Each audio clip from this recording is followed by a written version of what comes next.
many times as Christians, we should not overlook the matter of strength.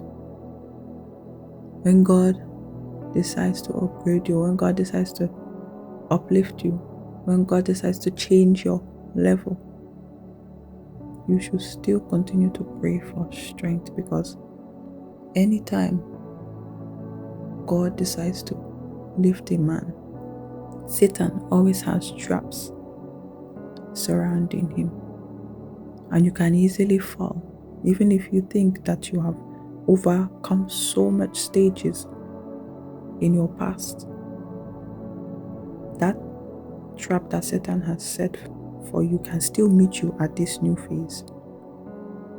That is why there is so much requirement for strength. Let me read Genesis chapter 39, verse 10 to 12.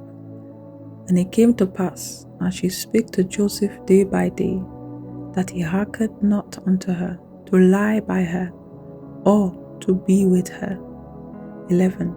And it came to pass about this time, that Joseph went into the house to do his business, and there was none of the men of the house there within. Verse 12. And she caught him by his garment, saying, Lie with me. And he left his garment in her hand and fled and got him out. See, this is why I said before that any level that God will bring you at, Satan will set traps around. She waited until that there was a time that there was nobody in the house. No one was there. And this was her time to strike. So even though you think that you are strong, you must still inquire of God concerning strength.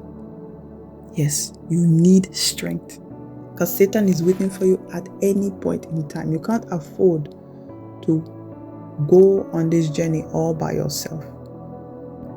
I want to share a story of something that happened to me recently. After I moved, I remembered I went to collect a specific package. When I went to collect it, I saw one individual, a guy, and I saw him the second time after another time that I went out. The first time that I saw this person, I just thought it was just normal. I said hello after he said hi, because it was a new neighborhood. Then, the second time I went to collect it on a different day, and I saw the same person again. And when I saw this person, this is the time where he felt the need to speak and have a conversation. And although I was listening to what he was saying, there was a specific question that he asked that made me to run first in my heart. And then physically, I decided to go. Now look. He said, this is the second time that I'm seeing you around. He said, the second time that I'm seeing you around. And in my mind, I'm like, so what are you trying to say? And so he was speaking. And then he started asking me some questions. Then the last question that he asked, that question was, so, are you here by yourself? Do you live alone? When that question was asked to me, I squeezed my face and I answered. I replied. I said, no, I live with my family and I am married. And he said, you are married? I said, yes, I am married. That was it.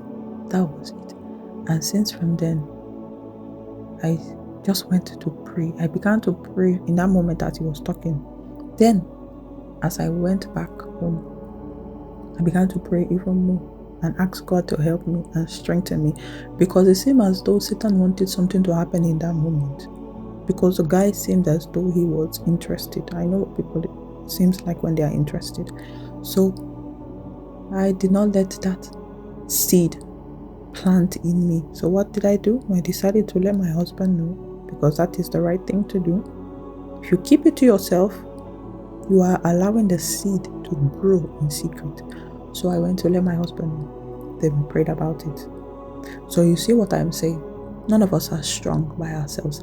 That was able to allow me to self-check again, to make me to understand that there is more and more need for strength.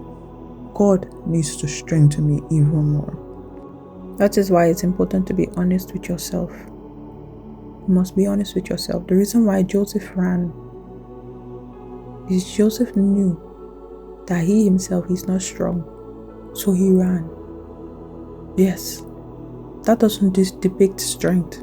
Joseph running away is not strength.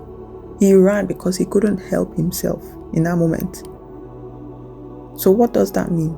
That none of us should be without strength. And this is why your strength that you had yesterday is not sufficient enough for today.